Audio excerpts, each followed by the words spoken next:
اللہم ربی زدنی علما والحقنی بالصالحین۔ اعوذ باللہ من الشیطان الرجیم۔ بسم اللہ الرحمن الرحیم۔ لہم البشریٰ فی الحیاۃ الدنیا وفی الآخرہ لا تبدیل لکلمات اللہ ذالک هو الفوز العظیم۔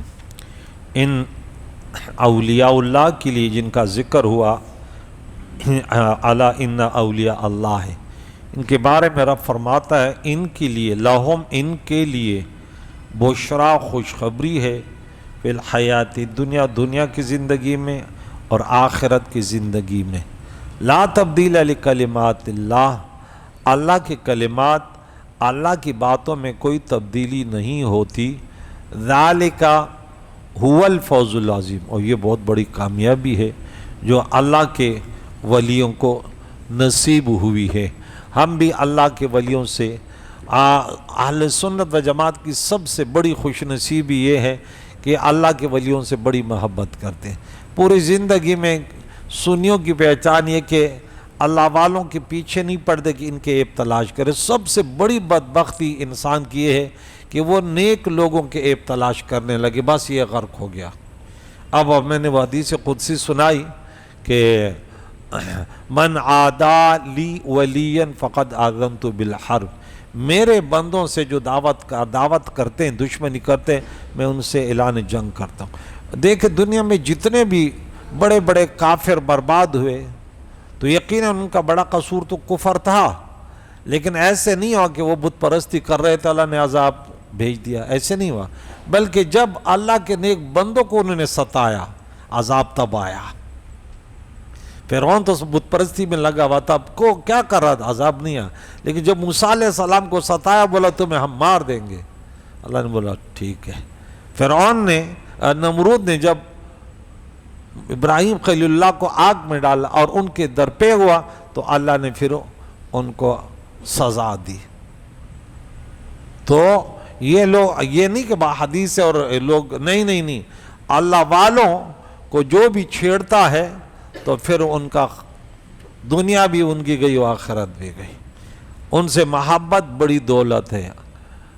ٹھیک ہے وہ بھی اللہ کے بندے تھے، انہوں نے اللہ کی بندگی کا حق ادا کیا، ہم ان سے محبت کرتے ہیں، اللہ تعالیٰ سے مانگتے ہیں یا اللہ ہمیں انہی کی سیرتوں کو اپنانے والے بنا، بس ان سے محبت کرتے ہیں۔ ٹھیک ہے، محبت کیا ہوتی ہے؟ یہ کہ جن سے آپ محبت کرتے ہیں نا، یہ اللہ والے تو یوں سمجھے بے عیب ہوتے ہیں نا، بڑے نیک ہوتے ہیں، ان کی نمازیں، ان کے صدقے، ان کے روزے، ان کے اعمال بڑے پیارے ہوتے ہیں، لیکن پھر بھی انسان ہے۔ آپ نے دیکھا صحابہ جیسے شان والے اس دنیا میں کتنے لوگ ممبر اور محراب کو اپنے 12 مہینوں 365 دن میں ان کی تقریر اکثریت صحابہ کے عیب تلاش کرنا۔ صدیق اکبر نے یوں کیا تھا، عمر فاروق نے یوں کیا تھا، اور حضرت عثمان نے یوں کیا تھا، حضرت امیر معاویہ نے یوں کیا تھا۔ آپ دیکھ لیں میڈیا بھری ہوئی ہے ان کی کتاب، ایک تو کس قدر بڑی بدبختی ہے کہ اللہ ان کی تعریف کرے، کن کی؟ نبی کے، صحابہ کی۔ نبی خود اپنے زبان اطہار سے تعریف کرے کہ دیکھ، اور بتا دے دیکھ میرے صحابہ کو دیکھ، وہ نشانہ نہ بنا ان کے در پہنا، اور پھر بھی اس کے پیچھے پڑے میں، قرآن کو بھی مانتے، نبی کو بھی مانتے، لیکن یہ فرامین سے ان کی آنکھیں پتہ نہیں کیا ہے ان کو۔ تو آئیے اللہ کے بندوں کے لیے جو اولیاء اللہ ہیں ان کے لیے خوشخبریاں ہیں، ان کے بارے میں ہم کچھ پڑھتے ہیں۔ تو اہل مصر میں سے ایک شخص نے حضرت ابو درداء رضی اللہ تعالی عنہ سے اس روایت کے متعلق سوال کیا کہ اللہ کریم فرماتا ہے لہم البشریٰ فی الحیات الدنیا وفی الآخرہ۔ حضرت ابو درداء رضی اللہ تعالیٰ عنہ نے فرمایا تم نے مجھ سے اس چیز کے متعلق پوچھا کہ کسی نے مجھ سے آج تک اس کے بارے میں نہیں پوچھا۔ جب سے ایک شخص نے حضور علیہ السلام سے اس کے متعلق سوال کیا تھا، آپ نے فرمایا کہ اس کے متعلق کسی نے سوال کیا لیکن مجھ سے کسی نے نہیں پوچھا، آج آپ نے پوچھا۔ اس سے مراد کہ لہم البشرا کیا ہے، ان کے لیے خوشخبری کیا ہے؟ تو ابو درداء رضی اللہ عنہ فرماتے ہیں کہ ان سے مراد نیک خواب ہیں جو مسلمان شخص دیکھتا ہے، یا اس کے لیے وہ خواب دکھائے جاتے ہیں، یہ اس کی زندگی میں بشارت، اور آخر میں سب سے بڑی خوشخبریاں جو ہے نا نیک لوگوں کے، ان کے اچھے خواب ہیں، رسول اللہ کا دیدار اور اللہ تعالیٰ کا دیدار، یہ بہت بڑی خوشخبریاں ہیں۔ تو یہ خواب جن کو آتے ہیں پھر وہ کیا ہی شان والے ہوتے ہیں، اور ان کا دل اندر سے مطمئن ہوتا ہے کہ چلو شکر ہے یا اللہ کہ تو نے مجھے، ورنہ میں اس قابل تو نہ تھا۔ یہ بڑی خوشخبری ہے، اور اس سے دل ایسے مطمئن ہوتا ہے، ٹھنڈک آتی ہے کہ یا اللہ تیرا شکر ہے۔ لیکن اس اعمال پر وہ لگا رہے کہ تمہیں اللہ نے اچھے خواب دکھائے تو پتہ چلا کہ تو اچھے راستے پر ہے، اب اسی پہ چلتے رہنا، مزید نیکیاں کرتے رہنا، اگر نہیں ہے تو پھر کوشش کریں۔ لیکن بہرحال یہ نہیں ہے کہ نہیں دیکھ رہا تو وہ مسلمان نہیں ہے یا یہ ہے، لیکن یہ کم لوگ ایسے ہیں جن کے لیے خوشخبریاں ہیں، تو کم ہے نا۔ آگے چلتے ہیں۔ حضرت عبداللہ ابن عمر بیان کرتے ہیں کہ رسول اللہ صلی اللہ علیہ وسلم نے اس آیت کی تفسیر میں فرمایا، یہ نیک خواب ہیں جن کے ساتھ مومن کو بشارت دی جاتی ہے، یہ نبوت کی 40 اجزاء میں سے ایک جز ہے، اچھے خواب۔ جو شخص خواب دیکھے وہ اس کی خبر دے اچھے خواب، اور جس نے اس کے سوا برے خواب دیکھیں وہ شیطان کی طرف سے اس کو غم میں مبتلا کرنے کے لیے ہے۔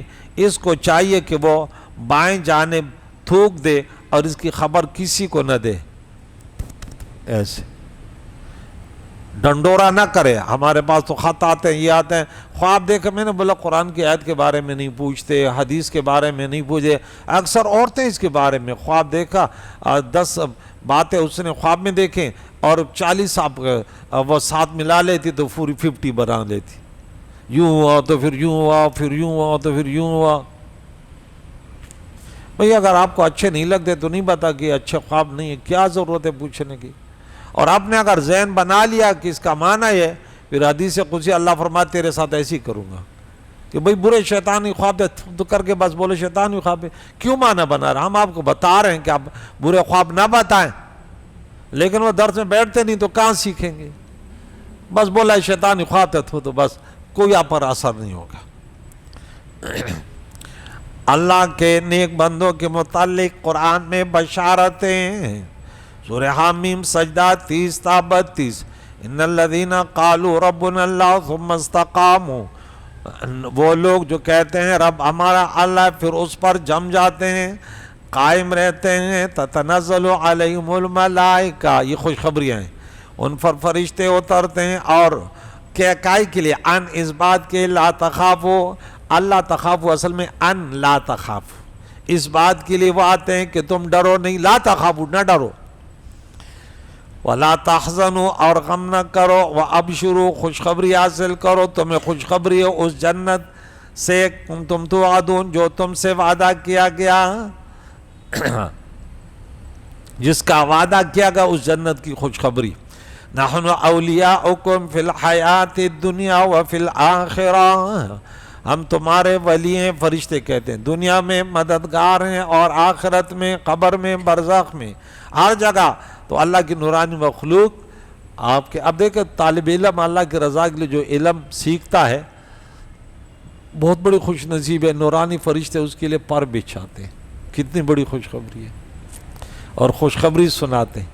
ایک طالب علم کا کتنا، اب طالب علم ہے، اب نیند کو قربان کیا ہوا ہے، فلمیں ڈراموں کو قربان کیا ہے، گلی کوچوں میں بیٹھیں قربان کے آ کے چلو درس قرآن سنتے، یہ آسان کام نہیں ہے، جس پر اللہ کرم فرماتا ہے انہیں نصیب ہوتا ہے، وہ قرآن پاک سن لیتے ہیں۔ اللہ ہم سب کو سننے کی توفیق عطا فرمائے۔ دنیا کی زندگی میں اور آخرت میں وَلَكُمْ فِيهَا مَا تَشْتَهِي، یہ تمہاری لیے جنت میں وہ ہے جو تم چاہتے ہو۔ نیک لوگ وہ ہوتے ہیں کہ ان کے تصور میں بھی آ جاتے اللہ وہ عطا کر دیتا ہے۔ وہ ایک سالک کہتا ہے شاعر کہ خود ہی کو کر بلند اتنا کہ اللہ بندے سے خود پوچھے بتا تیری رضا کیا ہے۔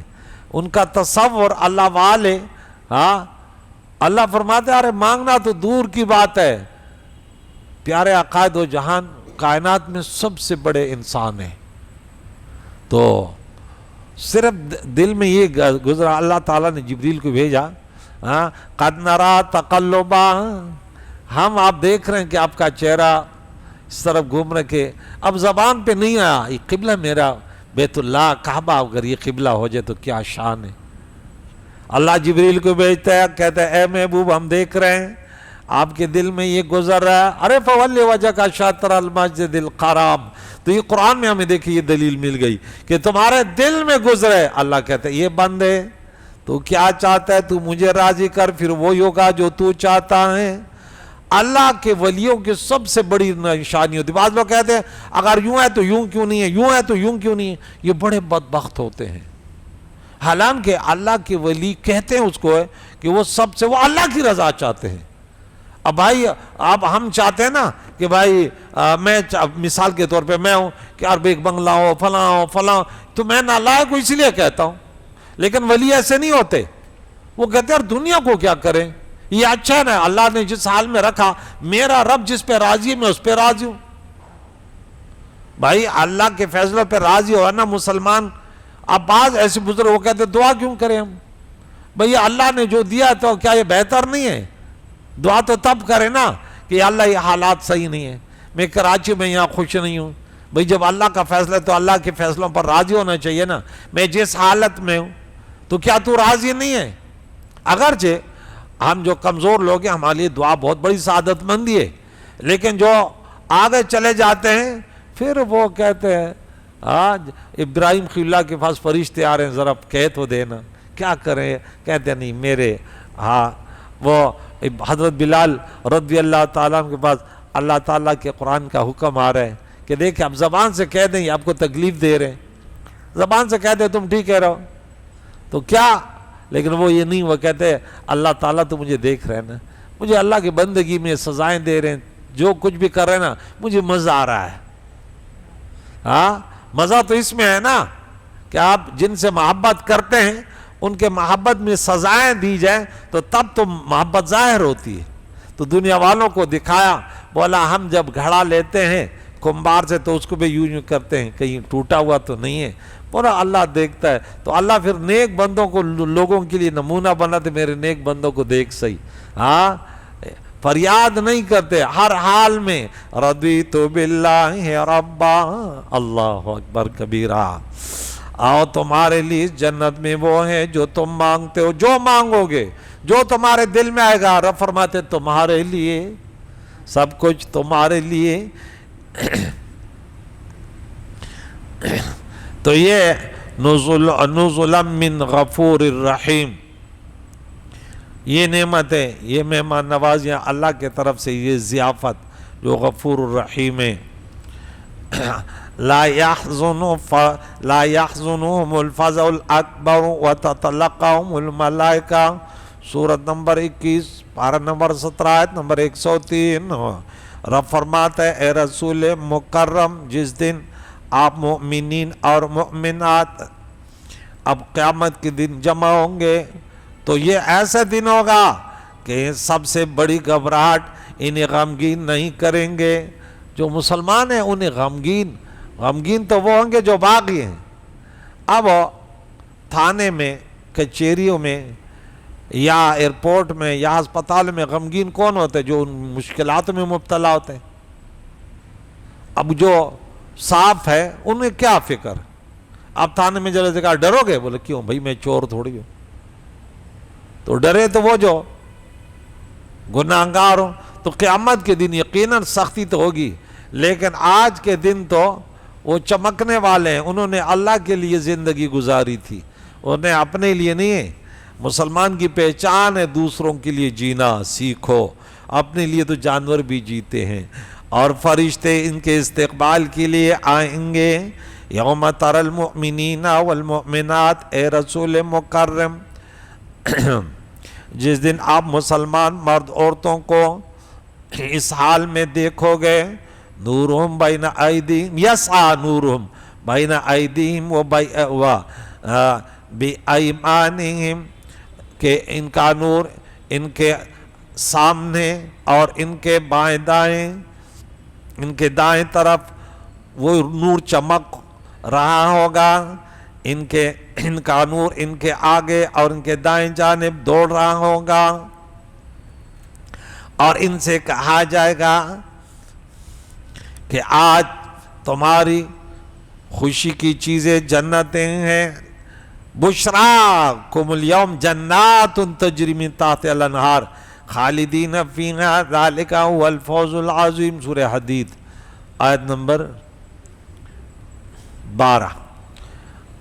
تو یہ بڑی کامیابی ہے، اولیاء اللہ کی شان قرآن بیان کر رہا ہے۔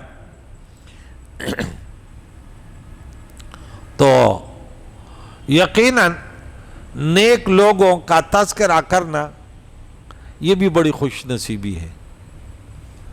امام ابو حنیفہ رضی اللہ تعالیٰ عنہ، ان کی شان ہم نے بیان کی، کیا شان والے ہیں، کیا خدمت کی، کیا عالم تھے، اللہ اکبر۔ میں کہتا ہوں یہ جو غیر مقلد رات دن ڈھو لگا رکھتا ہے ان کا، اتنے بڑے ولی کے خلاف کہ بھائی آپ اسرائیل کے خلاف تو آپ کی زبانیں بند ہے، فحاشی اور یعنی کے خلاف بند ہے، لال دوپٹہ پہنا ہوا ہے، آیا ہوا ہے، یہ غلط ہے یہ غلط ہے۔ مجھے تو اس کو دیکھ کر میں نے بولا یا اللہ، یہ ڈالروں میں ان کو دیکھتا ہوں، میرے ذہن میں تو آتا ہے کہ ڈالروں کی بڑی طاقت ہے یار۔ اب یہ قرآن حدیث کا نام لیتے، حالانکہ نام لیتے کیا، اور ان کا وہ خوارج جو تھے نا، تو حضرت علی کرم اللہ وجہ الکریم امیر معاویہ کے خلاف وہ انہوں نے تحریک چلائی، دونوں جو ہے نا یہ صحیح نہیں ہے کہ انہوں نے یوں کیا، تو وہ بھی قرآن پڑھتے تھے نا، تو بولا ٹھیک ہے کہ قرآن تو پڑھتے ہیں لیکن ان کے نیت، ان سے مقاصد جو حاصل کرتے ہیں وہ غلط ہے۔ لا حکم الا للہ، کہ فیصلہ صرف اللہ ہے، یہ کیا ہے؟ تو حضرت علی کرم اللہ وجہ کریم نے حضرت عبداللہ ابن عباس کو بھیجا کہ ان کو ذرا بتائیں کہ دیکھیں یہ قرآن یہ ایک آیت پڑھ رہے ہو، یہ بھی پڑھو، یہ بھی پڑھو، یہ بھی پڑھو۔ تو ٹھیک ہے، قرآن پاک کو امام ابو حنیفہ نے جو نیٹ ورک تیار کیا، بہت سارے لوگوں نے پڑھا، لیکن ان جیسا کسی نے نہیں پڑھا۔ ہم بھی رات دن پڑھ رہے ہیں، لاکھوں علماء رات دن پڑھ رہے ہیں، عرب میں عجم میں، لیکن یقیناً وہاں جہاں تک امام ابو حنیفہ کی رسائی ہوئی، جو ریسرچ انہوں نے کی، وہ اللہ کے ولی تھے، ان کا جینا مرنا سب اللہ کے لیے تھا، انہوں نے یقیناً ہمیں قرآن پاک سے ہی سمجھایا۔ اب کوئی کہتا ہے نہیں کوئی دوسری بات کہی نہیں، وہ ایک لفظ بھی دوسرا نہیں کہا، بڑی محنت کی انہوں نے۔ تو وہ کہتے ہیں احب الصالحین ولست منہم لعل اللہ یرزقنی صلاحا، میں نیک لوگوں سے محبت کرتا ہوں حالانکہ میں خود نیک نہیں ہوں، اس امید پر کہ شاید اللہ مجھے بھی نیکی کرنے والا بنا دے ان کے برکت سے۔ وہ اتنے بڑے ولی پھر بھی کہتے ہیں میں نیک لوگوں میں سے تو نہیں ہوں لیکن نیک لوگوں سے۔ یہ اللہ والوں کی شان دیکھیں، کبھی یہ نہیں کہتے کہ دیکھ بس تو میرے طرف آ جاؤ، بس میں بھی جنت ہوں، میرے پیچھے آئے گا وہ بھی جنتی، نہیں۔ وہ کہتا ہے میں نیک لوگوں سے محبت کرتا ہوں، نیک نہیں ہوں، ہو سکتا ہے اللہ ان لوگوں کی محبت کی وجہ سے مجھے عطا کرے۔ اور یقین اللہ کے نبی نے فرمایا کہ ان کے صدقے سے ملے گا۔ تو اللہ کریم نے فرمایا کہ اے محبوب وَلَا يَحْزُنْكَ قَوْلُهُمْ، ان کی باتیں آپ کو رنجیدہ نہ کرے۔ إِنَّ الْعِزَّةَ لِلَّهِ جَمِيعًا، عزت پوری اللہ کے اختیار میں، اللہ کے لیے ہے، اور وہ سننے والا علم رکھنے والا ہے۔ اب عزت اور ذلت، دنیا میں سب سے بڑی دولت وہ عزت ہے، اللہ نے مسلمان کو عطا کی۔ یہ بار بار میں تمہیں یہ آیت سناتا ہوں کہ دیکھیں کسی سے آپ یہ کہتے ہیں کہ فلاں انسان ذلیل ہے تو اس کے اعمال کی وجہ ہوگی، ورنہ اللہ کے بندے کبھی ذلیل نہیں ہوتے۔ اور آپ نے نہ سنا ہوگا، بڑے مطمئن ہوتے، دنیا والے کہتے کہ واقعی یہ اللہ کے ولی ہیں۔ لہم البشریٰ، اس پر بڑی تفصیل ہے کہ خوشخبری کیا کہاں سے ان کو ملتی ہے، پھر کس انداز سے خوشخبریاں ملتی ان کو۔ لوگوں کے زبان پہ ان کی تعریفیں ہوتی ہیں، لوگوں کے دلوں میں ان کی محبت ہوتی ہے، دنیا سے چلے جاتے ہیں پھر بھی لوگ انہیں یاد کرتے ہیں. عرصہ گزر جاتا ہے, کسی کے خاندان کا نہیں ہو. شیخ عبد القادر جیلانی کا نام کتنا ادب سے لیتے, بادشاہ بھی دیکھ کے گھبرا جاتے تھے. تو عزت اور ذلت کی بات ہے. میں آپ کو بعض باتیں یاد کروا دیتا ہوں. میرے طلباء میں ایسے ہیں کہ ان کو یاد ہوتے کہ اب کہ عزت کون دیتا ہے, ذلت کون دیتا ہے. وہ کہتے ہیں اللہ. ہم نے سورہ آل عمران سورت نمبر 3 آیت نمبر 26 میں قل اللہم مالک الملک تؤتی الملک من تشاء وتنزع الملک ممن تشاء وتعز من تشاء وتذل من تشاء بیدک الخیر انک علی کل شیء قدیر. جس کو چاہے بادشاہ عطا کرے, جس کو چاہے جس سے بادشاہ چھین لے, جس کو چاہے عزت دے, جس کو چاہے جو جس کا مستحق ہے وہ عطا کرتا ہے. ایسے نہیں ہے کہ ذلت والے کو عزت دے, عزت والے کو جو جس کا مستحق ہے. اب یہ سوال یہاں یہ ہے کہ اب لوگ کہتے ہیں میں تو اچھا خاصا تھا اس لیے مجھے ذلیل کا. یہ غلط ہے کہ بھائی یہ کسی کے پاس ہے ہی نہیں. ان العزت للہ جمیعا. اب کیا پڑھا سورہ آل عمران اور پھر سورہ نساء میں آیت نمبر 139 ایبتغون عندہم العزت. منافقین دوسروں سے تعلقات بناتے تھے. آج دنیا والے امریکہ, برطانیہ, چائنا سے کہ ہم پاکستان والے عزت دار ہوں گے, نہیں ہوں گے. عزت ملے گی تو اللہ کی بندگی, رسول اللہ کی پیاری شریعت کے مطابق چلو عزت. آج افغانستان کو اللہ نے کتنی عزت دی. عزت ہے یا نہیں ہے؟ مسلمان نام لیتا ہے تو کچھ بھی ہو, اب لوگ تو کچھ بھی کہیں گے فلاں, لیکن واقعی جب نام لیتے تو کہتے یار واقعی یہ تو ہاں. جہاں چل رہے ہوتے ہیں لوگ, سوشل میڈیا پر بھی آ جاتے تو کہتے یار لگتا ہے کہ مسلمان چل رہا ہے. اور بڑی امیدیں لوگوں نے لگا رکھی کہ بھئی نہیں جھکے نا. تو عزت تو اللہ نے دی, وہ تو کمزور تھے, بے سر و سامان تھے, لیکن اللہ کے بندگی پر بولا چلو سب کچھ لوٹا دیتے ہیں. ہاں اپنی ہستی کو مٹا دو, اگر کچھ مرتبہ چاہیے. دانا خاک میں مل کر گلے گلزار ہوتے ہیں. ہم دوسروں کو اڈے دے رہے ہیں جو قرآن صریح قرآن میں اس کے خلاف ہے کہ دیکھ دشمن کے, اپنوں کے خلاف دشمن کی مدد نہ کرو. ہمارے الحمدللہ اس ملک پاکستان میں بھی ایسے گزرے, بولے نہیں یہ بات نہیں چلے گی, اپنوں کے خلاف تمہاری مدد نہیں کریں گے. لیکن کون آج کل وہی گری ہوئی سوچیں تو یہ ہوتی ہے. پھر یہ تیسری مرتبہ یہ آیت نمبر 139 سورہ نساء میں, اور سورہ یونس یہ 165 نمبر آیت یاد رکھو. اور اس کے بعد کہاں پڑھیں گے؟ سورہ فاطر میں آیت نمبر 10 میں, اور پھر سورہ منافقین 63 نمبر سورت میں آیت نمبر 8 میں پڑھیں گے. تو یہ 5 مقامات کم از کم یاد کرو یار, یاد کر لو یعنی انشاءاللہ, کہ آپ کے دل میں یہ نہ ہے کہ کوئی عزت بھی دے سکتا ہے, کوئی ذلت بھی ہے. نہیں, عزت ہے تو صرف اللہ کے بندگی میں. منافقین نے کیا کہا کہ آ رہے تھے, بولا ہم عزت دار, ان کو اللہ کے نبی صحابہ کے لیے برے کلمات استعمال کی جو ہمارے زبان پہ نہیں ہے. اللہ نے فرمایا یہ منافق جھوٹے ہیں, انہیں خبر نہیں ہے. ہاں العزت للہ ولی رسول وللمؤمنین ولکن المنافقین. ارے عزت تو اللہ کی پاس ہے, اللہ کی قدرت میں اللہ کے انبیاء کو, اللہ والوں کے پیارے مسلمانوں کو ہے. ان غریبوں کو سمجھ نہیں ہے کیسے ذلیل اور رسوا ہوئے. ہاں اللہ کی بندگی کرو گے عزت پاؤ گے, ڈٹ کر. یہ اللہ تیرے بندگی میں سب کچھ قربان کر دیں گے. بس ہمارے پاس اتنا علم آیا, عزت اور ذلت اللہ کے پاس ہے, رزق فراوانی تنگی اللہ کے پاس ہے, زندگی موت اللہ کے پاس ہے, طاقت اور کمزوری اللہ کے پاس ہے. تو پھر کیوں دوسروں کے ساتھ ہم جھوکیں؟ پھر غلط کو کیوں صحیح کہیں اور صحیح کو غلط کیوں کہیں؟ 2 پیسوں کے لیے کیوں؟ ظاہر میں کچھ مسلمان کا تو یہ ہوتا ہے کہ نہیں, وہ کہتے نہیں یہ صحیح ہے غلط ہے, بس وہ جھکتا نہیں ہے, وہ بکتا نہیں ہے.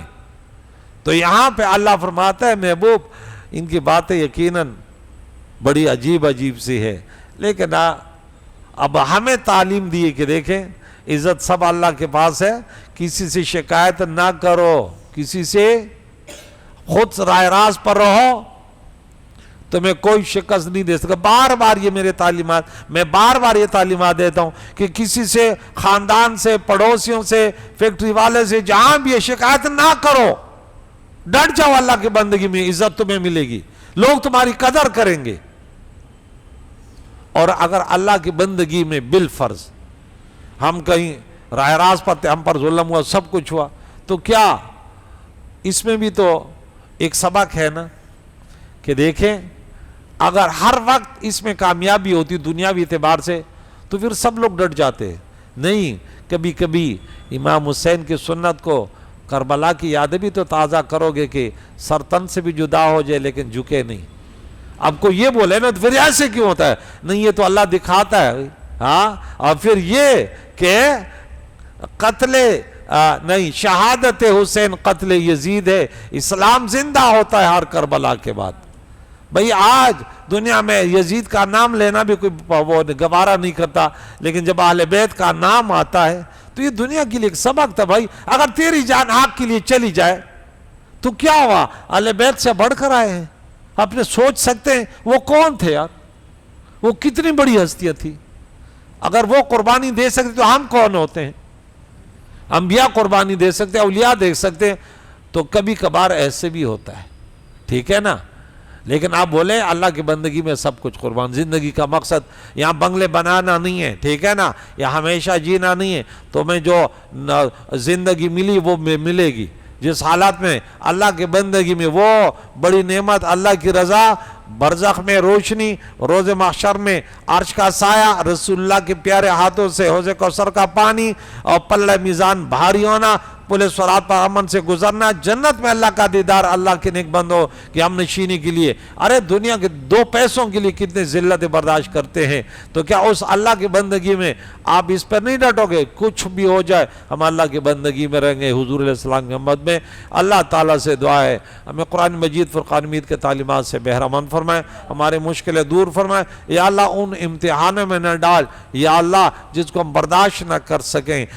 کریم مولا ولا تحمل علينا إصرا كما حملته على الذين من قبلنا ربنا ولا تحملنا ما لا طاقة لنا به واعف عنا واغفر لنا وارحمنا أنت مولانا فانصرنا على القوم. وصلى الله على محمد وصحبه أجمعين برحمتك.